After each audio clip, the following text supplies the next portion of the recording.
welcome back to Whiskey and Wit. I'm Whitney, and today I am sharing some easy, affordable DIY ways you can add curb appeal to your house just in time for fall.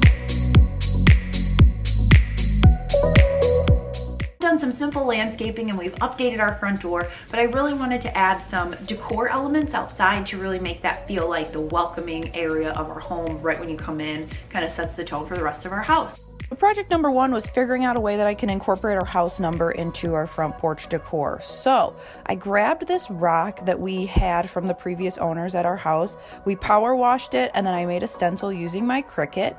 And this is Ormask vinyl.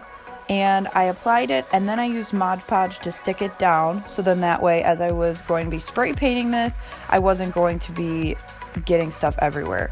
Then I taped off the stencil again for the spray paint so you didn't have a lot of extra stuff everywhere.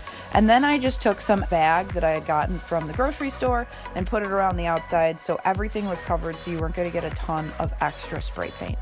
I hit that with 2 layers of spray paint, which was very simple and easy with black spray paint.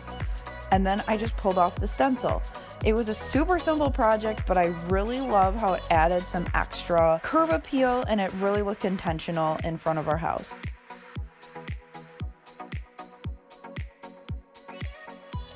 Next thing was to put out a sign with our last name monogram on it. I really like how this added to kind of the dead space. We went from a ton of jungle stuff to nothing, so this helped fill that out.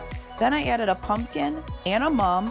And now for the big project. This is pre-treated lumber that my husband had left over from when he created our steps in the backyard. So I took that and stained it with dark walnut from Minwax. And then I created a stencil out of some contact paper that just said welcome. So I figured with this I could change out the ribbon on the top for any season. And then that way I didn't have this huge sign that I could only use in the fall.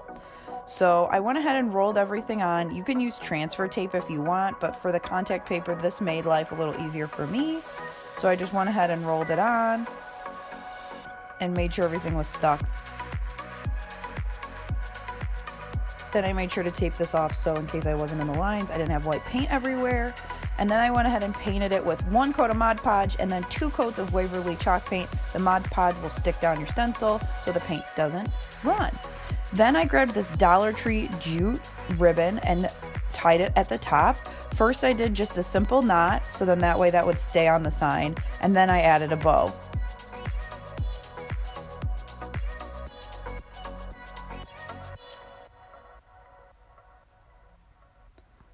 I cut the ends off at an angle, and there you have it. Super simple bow, and it looks very fall, but I could use this in the spring. So then I moved over the pumpkin and I added the same ribbon so it looked very intentional that the sign and the pumpkin went together because there is no fall or orange within the sign. I put up my burlap wreath on our new front door, so excited about that. And if you're interested in making this, I've got a DIY, I'll link that up above on how to make the wreath and decorate it with Dollar Tree items.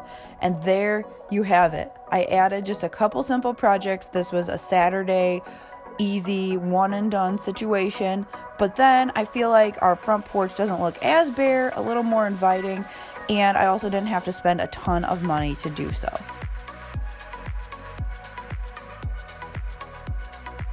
I also love that you can see the sign as you drive into our cul-de-sac, and it really just looks like we were intentional about our decor. Thank you so much for watching. I hope this video inspired you. If it did, give this video a thumbs up and also hit subscribe down below to join me in a future video. Thanks so much for watching and I'll see you guys next time. Bye!